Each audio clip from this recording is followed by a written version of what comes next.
Now the arena, the Ofala Arena, please, I want all the press, all the media powers to stay put, to remain seated, as His Royal Highness Igwe Mike Mberedogu.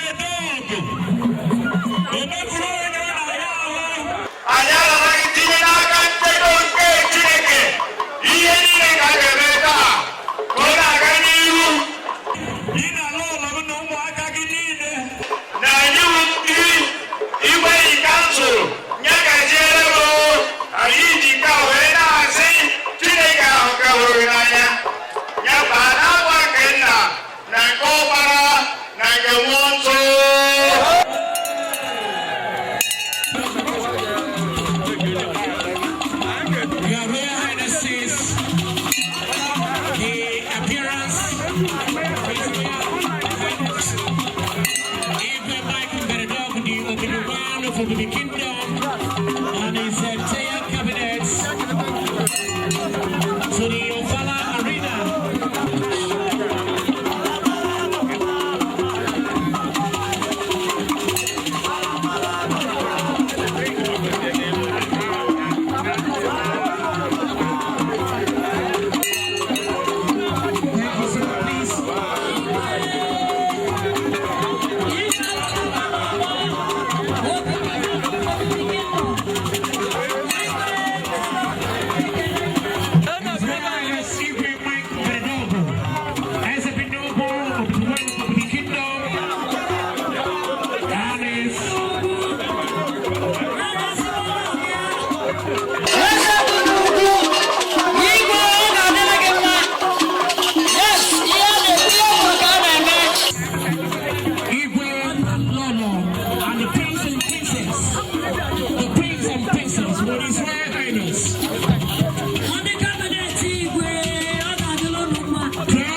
ozigbo eze ndị eze Mike Mberedogu na ndị lọlọ ya nakwa ụmụ ya rigoro n'oche eze ya abụkwara abụ okwukwe nke Nigeria.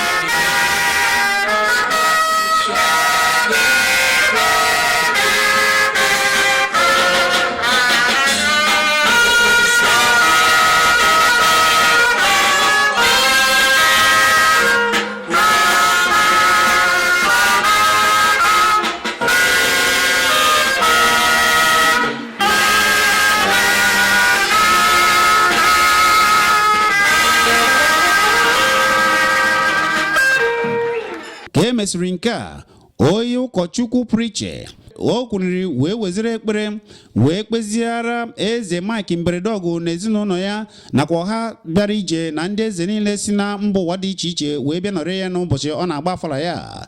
O kwuniri wee kpere ya ekpere n'ụzọ preacher. N'ezie eze Mike Mberedogu bụ nwoke kwere na Chineke wee kwesa ike wee kwere na Chineke bụ ọkaka maka na Chineke na ya na-alụkọ ọlụ nke ukwuu. Ya mere ozigbo ebido kpebe ekpere ka o were aka ngozi Chineke goziri agozi wee tụkwasịkwa n'isi Chineke goziri agozi, isi jupụtara na akụnụba, isi karaka nke Chineke kere, wee were okpueze wee jaa mma. Eze were aka ngozi a wee tụkwasị n'isi ngozi a n'iji nabata ekpere niile onye nsọ na-ekpe n'ụzọ preacher. Lekwanụ ka nke a si mee. Chineke inwenu n'isi iyi nke mmadụ, onye ebere ya na-enweghị njedebe, na onye afọma ya na-enweghị maka ihe ọma niile nke ị nyere anyị site n'ịhụnanya uju afọ ọma gị. Nna dị nsọ pụrụ ime ihe niile, ọ bụ gị bụ eze ndị eze. Site n'isi mbido nke ụwa, ị na-enye ndị nke gị ndị eze ndị ga na-edu ha n'ụzọ gị. Ị họrọ Moses na Joshua dị ka ndị ndu ndị nke gị, ọ wee dubata ụmụ Israel n'ala ahụ i kwere ha na nkwa. Mgbe ndị nke gị chọrọ onye eze, izipụrụ Samuel ka o tee Sọl na David ude dịka eze n'oge nke ha. N'ụzọ dị etu a, ị kpọlitekwara igwe Mike Ọfọ Anaefo-Ngo Mberede Ọgụ dịka eze nke Obibi Kingdom. Anyị gbakọrọ ọnụ ebe a taa isonye n'ọfara nke nwaodibo gị, nye ya amamihe dịka nke Solomon ka o wee rụọ ọrụ nke ị hanyere ya n'aka n'ụzọ kwesịrị ekwesị. Nna, ezigbo onye nche atụrụ na onye ndu nke ndị kwerenụ, lekwasị anya ngọzi gị n'isi igwe Mike Ọfọ Mberede Ọgụ, onye nke ị mere onye isi nke ezinụlọ Obibi. Mee anyị na-arịọ gị ka site n'okwu ọnụ ya na nzọụkwụ ya ka ọ na-edu na-agbaziri ndị nke ị renyere ya n'aka. Anyị na-arịọkwazị maka ndị niile ha na igwe Mike Mberede Ọgụ na-arụkọta ọrụ, ka ha na-echekọrịta ezigbo echiche, jiri ofu obi na eziokwu na ịfụnanya na-arụ ọrụ maka udo na agamnihu nke Obibi Kingdom. Gọzie ezigbo atụmatụ nke eze obibi nke mbụ nke o nwere maka ndị ịhanyere ya n'aka. Mee ka afọ ọfụ nke na-abịa wetara ya na ezinụlọ ya udo na agamnihu. Kwụghachi ya ụgwọ ihe ọma niile nke ọ na-emere ndị ihe na-esiri ike. Were ogologo ndụ na ahụ isi ike gọzie ya. Chukwu, onye nke ihe niile nọ n'okpuru ya, mee ka nwaodibo gị igwe Mike Ọfọ Mberede Ọgụ, eze obibi nke mbụ na Obibi Kingdom, na-aga n'ihu n'ọrụ ya. Ka site n'ịsọpụrụ gị na ịgba mbọ ime uche gị, ndị nke ịha ya n'aka ewee nwee ike inweta udo. Anyị ji umeala arịọ gị ka ime ka ọfara nke a gaa nke ọma n'udo. Gọzie ndị niile gbakọrọ ọrụ ebe a, nye ha ihe ọma nke si n'eluigwe. Oselu ụwa zidata Archangel Michael, bụ onye bụkwazi onye nsọ nke igwe Mike Mberede Ọgụ na-eṅomi, na ndị Archangel ndị ọzọ na ndị ọma niile na ndị nsọ, ka ha nọnyere anyị n'emume a, ka mgbe anyị ga-alaghachi ka ha dunakwa anyị n'udo na be anyị dị iche iche. Anyị ji okwukwe wee na-arịọ nke a site na Kristi dị nwenụ anyị. N'afa Nna na Nwa na Mmụọ Nsọ. Amen. Ka e mesịrị nke a, onye isi mmemme nke bụkwa onye isi ọchịchị nke ime ọchịchị obodo nke Ojiriba kpọmkwem, o kwuniri wee kwuo okwu wee bidozie hazibezie mmemme ka mmemme wee gaba n'ihu. Lekwanụ ka onye isi mmemme ji kwuo okwu. Igwe Afọ Naganan, the chairman of Enugu West Traditional Rulers Council, Your Highnesses here present, members of Enugu State House of Assembly here present, members of Enugu State Executive Council here present, various legal government chairmen who are presently here, other clergy, my lords and spirituals, distinguished ladies and gentlemen. Please, I want to use this opportunity to welcome all of you to this grand Ewadia Obibi and Ofala Obibi Kingdom. You can see Chief Igwe Obibi is a man that has been destined by his people to be their leader. Since he became Kingdom, there has been tremendous change, not only in Obibi Kingdom, but the entire Indi and Oji local government. And thank you for your efforts. He has also been helpful to the government of His Excellency Sullivan Ihana Churchill. Igwe Mike Iberedog is a man of so many parts. And that's why I'm not surprised today that people have gathered from all walks of life to grace this Ibadah. Ibadah is a culture of the people. It's a culture that people try to showcase, to tell you how good they are, how united the community is, and how friendly they try to maintain our cultural heritage. And I want to sincerely thank Igbo Obibi and his cabinet for making it possible that this heritage cannot die. Because Igbo Obibi and the people of Obibi Kingdom, they have a heritage, they have a culture, they are people, and they are well known in Igbo land. So I want to thank everybody. I want to say that what we are doing here today is already destined by God, and I want to once more say that you are all welcome. Ozugbo nke a gasịrị, ozugbo ebutere onyeisi mmemme ọjị, ebuchekwara eze ọjị, eze wee kụzie ka a ga-esi wee gọọ ọjị, wee gọzie ọjị, wee tata ndụ. Chairman Beka Oga Adeleke Mma, Kansi Gunu no all na look today the double. Yabu chairman of the local government, Yabu chairman of the event.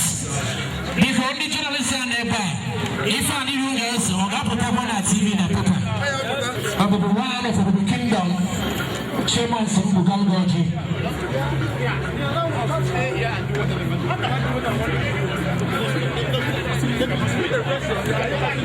The royal father of the day, Igwe Dr.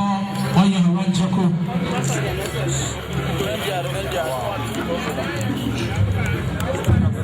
Our fellow distinguished colleagues, Biko Onyukwu onye nkamne Chidiko chiri ya were ya. I believe in her because they mere of Makita. Every year, national and royal father of the day, Oji. And I am a who? Oji is there. And I keep what director Oji. That is higher.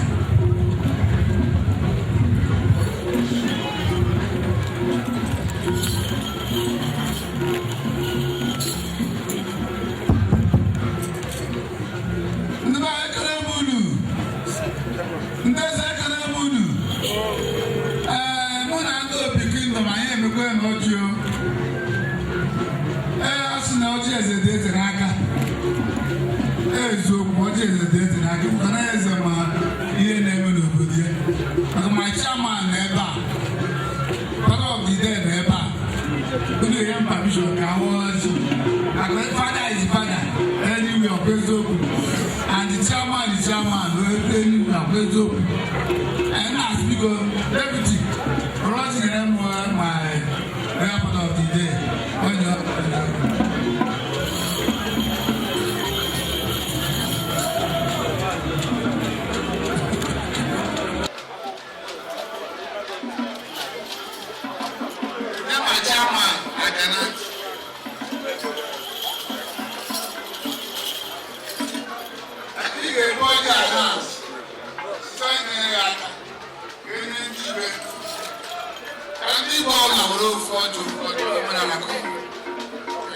President of the Senate, and what I saw of Oji, former chairman of the Oji Development Council. Biko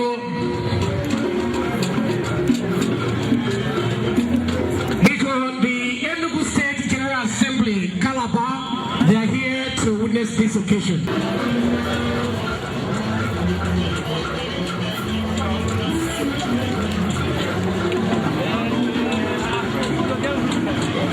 Because Mr. Chidi Ebere Obona, you are highly needed.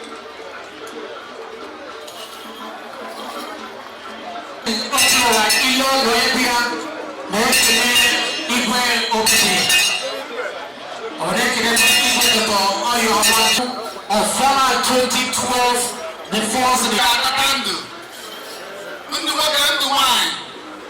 Young Night Blood which take a very eye. The girl had a very eye. The night is all a guy I reckon the Yoga. It was your manager. Never do believe it. Now, no one in a man, the police. Who they who couldn't you ever get you on the number ones above and now Jesus? Never put you believe it. Man, no one in a man. They wouldn't get to where you no para. I'll be gay or be. I ain't know what today. Never do my chairman. Look at government. All support to her, support to Ndigwe. Let me go my chairman. Let me go west. Let me go up now. I can't put up with the too much. When I saw that line up my own, all that line up my own. The baby, I couldn't sit down. I couldn't sit down. I couldn't hear authority. All that line up my own. All that is now my own. All that I got now my own. Can you not just dance and just go to him? He represented himself, representing Ojeriva, and serving here as the chairman of the occasion. Mayor will let us know the next in the program schedule. Ka eze gosiri ọjị ebidoziri mmemme n'ụzọ pụrụ iche. Ngwa ka anyị na-ekirikwanụ ka ndị mmadụ si abata n'obi eze obibi kingdom n'ebe ọ na-eme emume ịgba abịa ya bụ ịgba ọfala ya kpọmkwem nke emere na mkpụrụ ụbọchị 31 ọnwa 12 afọ 2012 n'obi ya dị na iyi n'ime Oji River kpọmkwem nke dị n'obodo Enugu. Ka anyị na-ekirinụ ka ihe mma ndị ọzọ si eme n'obi ya.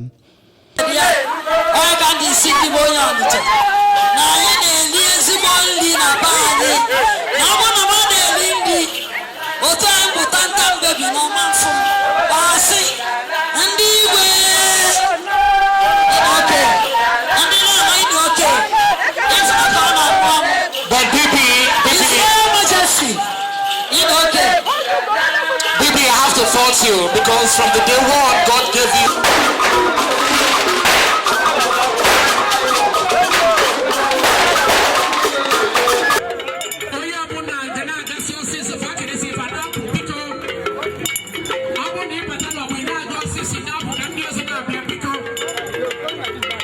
Increase your speed a little bit.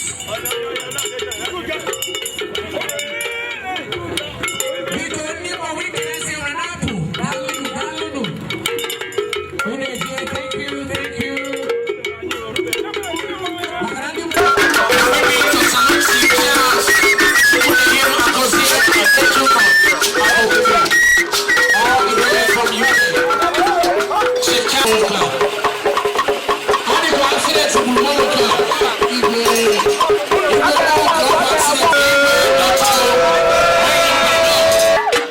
Thank you, thank you. Thank you so much. Thank you.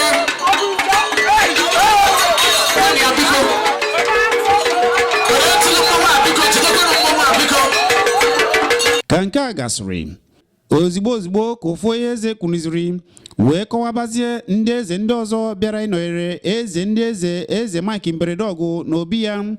Ka ikirenụ ka esi mee nke a.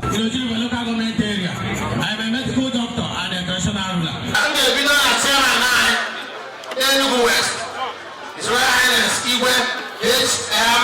Agana, Ezelda at the first of Amadi Olu, His Royal Highness Igwe Dr. Onyo Hawan Joko, known as the one of Ohari Juma, Aniri, His Royal Highness Igwe Eliachi, Igwe Ohaneze, one of Ichikwachi, His Royal Highness Igwe Patrick A.O. Oshekwe, Eze Okawan of Ifite Obako, His Royal Highness Igwe C.C.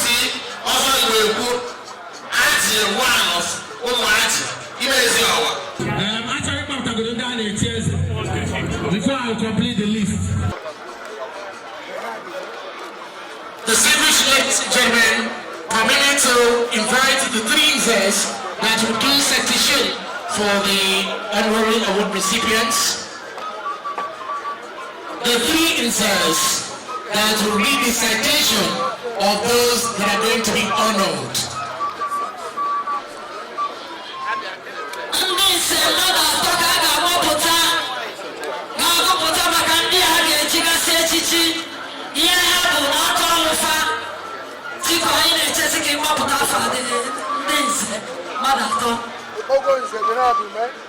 Can we have Nze Bernard Umbe? He's going to read the citation of one of the recipients. Also, the list, Bernard Chidebere, please, as I told you, you walk in here, is under the honorable leadership of Dr. Richard Sukrocha. As he recognizes him, strong belief in the quality of all human persons and every respect for our traditional institution. At this point in time, I present the young entrepreneurial and hard-working son of Ojiba local government area for him to be given the honor and chieftaincy title as Muhammad. Igwe represent Onyebuchionyema to Igwes. Igwe Onyebuchionyema tunawe ya bema kame epe Ohamadike.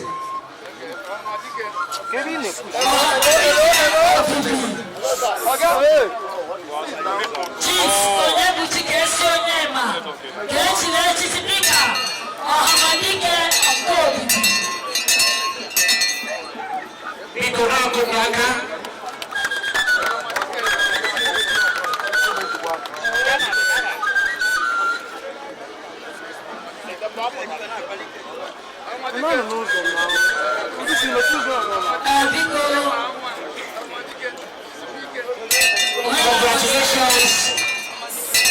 Congratulations.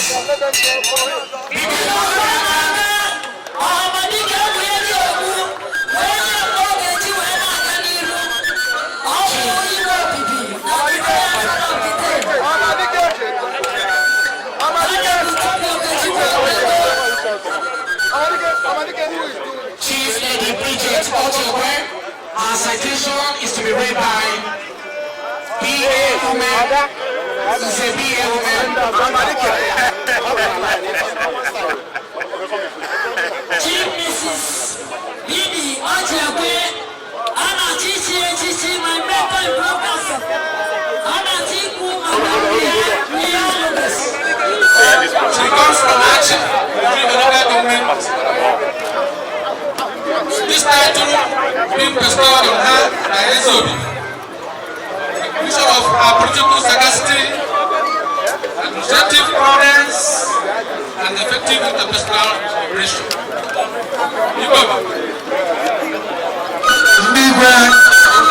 I present to you Ugobe Umuwayo. Ugobe Umuwayo people. All right to the chief. Mrs. Lady Bibi Ochewe. We will fall under Ugobe Umuwayo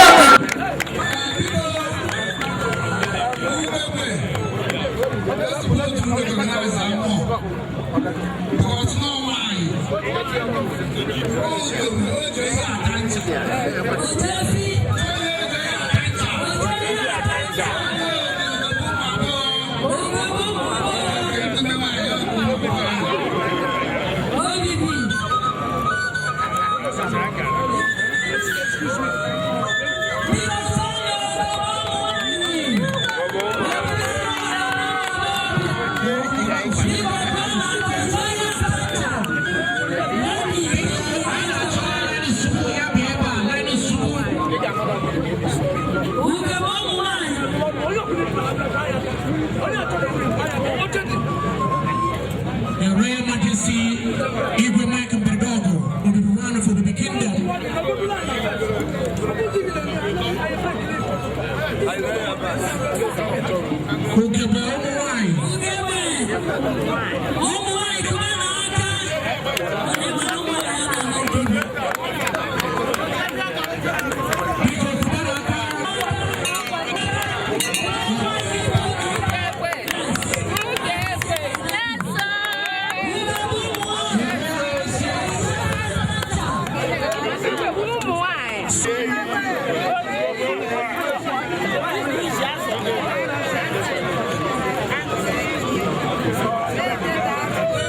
Distinguished ladies and gentlemen, the man standing before us is a handsome man.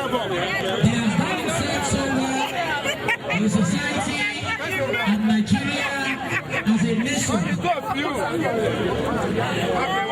He has done himself so well in society and Nigeria as a nation. Chief Chukwueyem Chukwu Agozie from Olo in Ojiriba local government area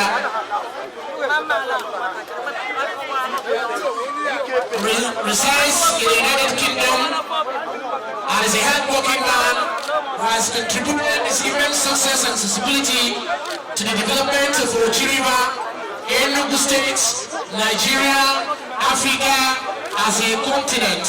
Is us proud in faraway London, England. Amazing. I present to you the Dejome. Chief Charles Chukwueyem Agozie, Ibejuno Nkobibi. Ade Muyesi Ogu, Obibi one of Obibi Kingdom. Ade Muyesi Oguta. Ade Chie Ibejuno Obibi. Chief Charles Chukwueyem Agozie.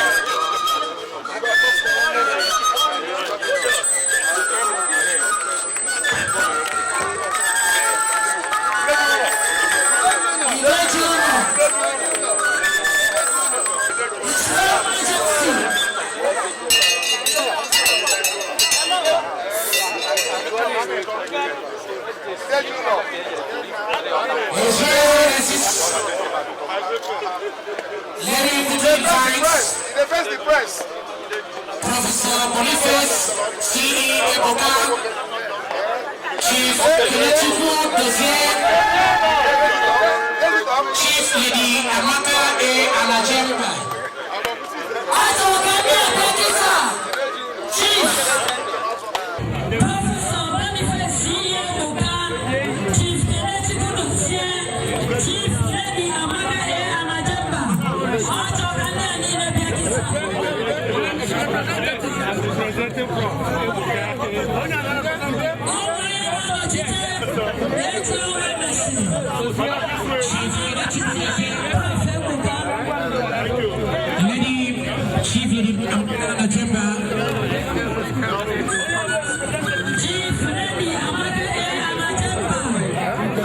His nomination for the chieftaincy title by OPP is based on his flair of transparency in all that he does in life.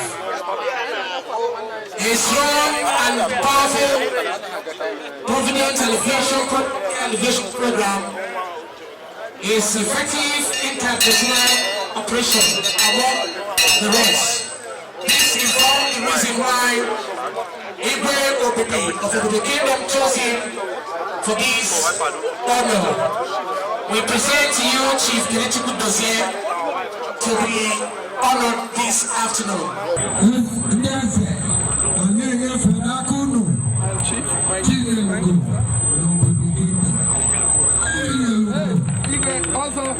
Chief Kenechukwu Dozie, OPP,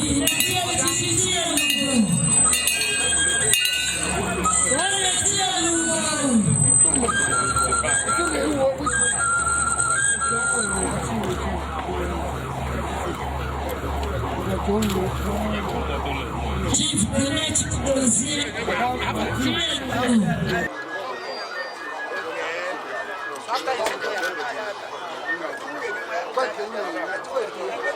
Mama,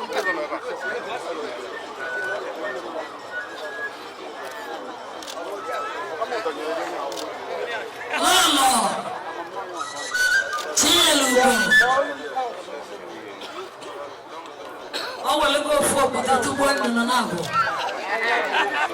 Yes. Because Mr. Martin, I had a wood, I had a white on again. Martin, I had a wood, be quite on again. In a message, Chief Lady Amaka, Anajamba, Okada.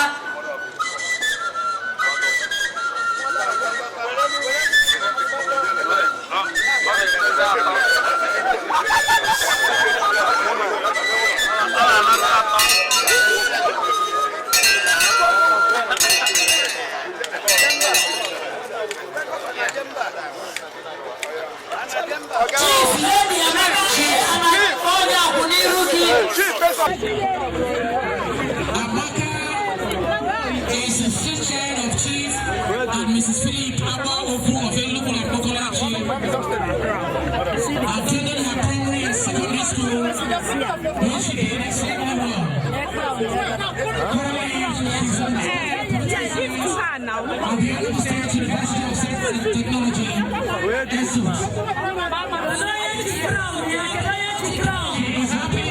For example, that's already.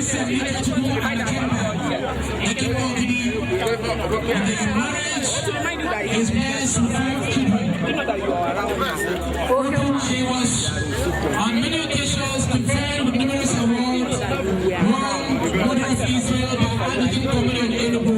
Yes, I am also a rule of the best game below.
He's been presented before Igbo.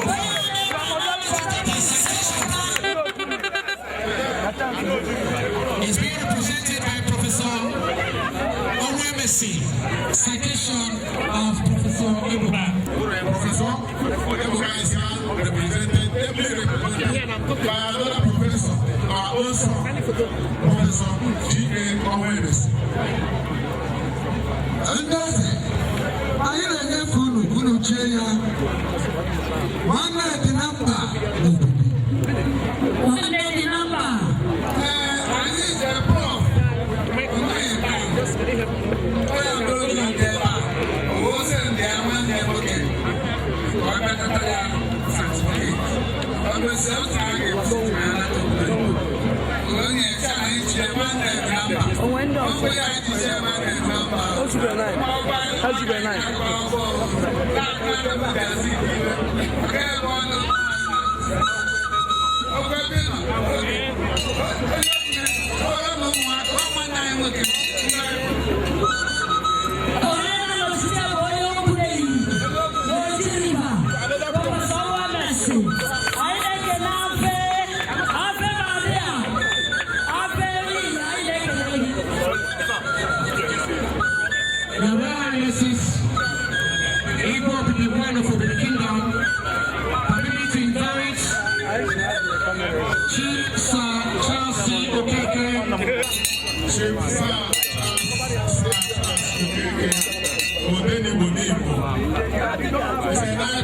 And he recognizes him for his business dexterity, for his business acumen, for his business progress, and his promotion of commerce and industry in both Nigeria and West Africa.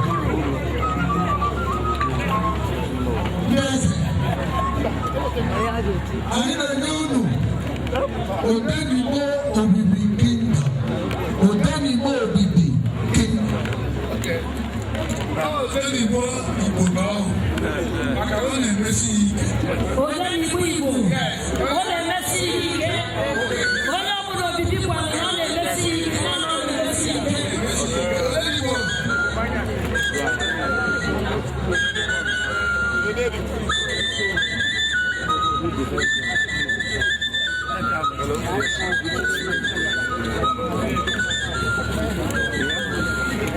Honorable Tobio Festival, Honorable President of the House of Representatives, Enugu West Senatorial Zone.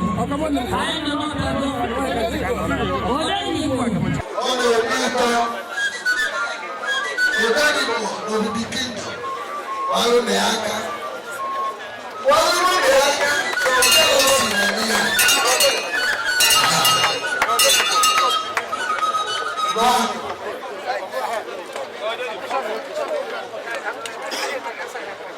Honorable Mrs. Kana Yachibibwe, you are the Vichiniata Aburu de Nachuku.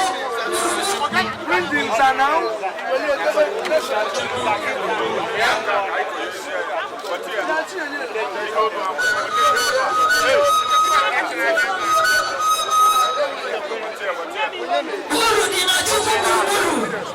Chief Honorable Mrs. Kana Yachibibwe,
State.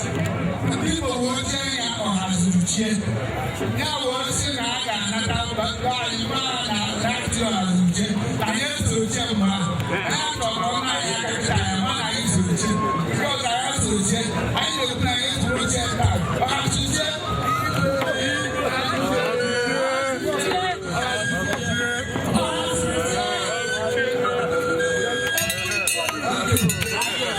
ozigbo eze mberede ọgụ eze ndị eze karịsịa o ji ego eme ọgọ chichara echichi ya na ndị lọlọ ya kwurikwara ozigbo wee weziri asambodo dị iche iche wee kpazia ndị a niile o chiri echichi n'aka. Lekwanụ ka eze Mike mberede ọgụ odogwu nwoke eze karaka eze Chineke kechara wee were amamihe na mma wee jaa mma, o ji ebube wee jaa ya mma, jiri akụnụba nakwa ike dị ebube wee jaa mma.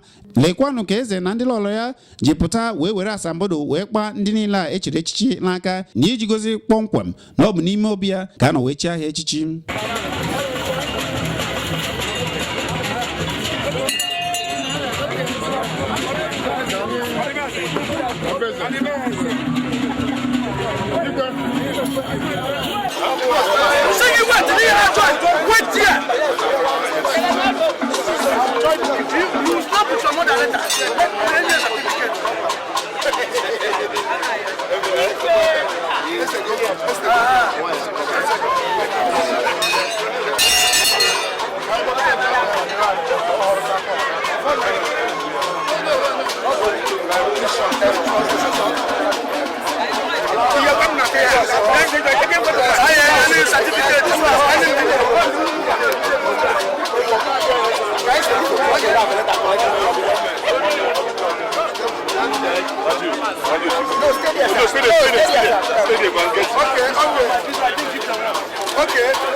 Look here, sir.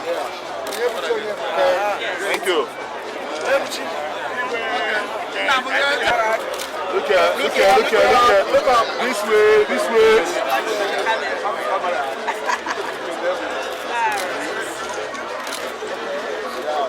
All right.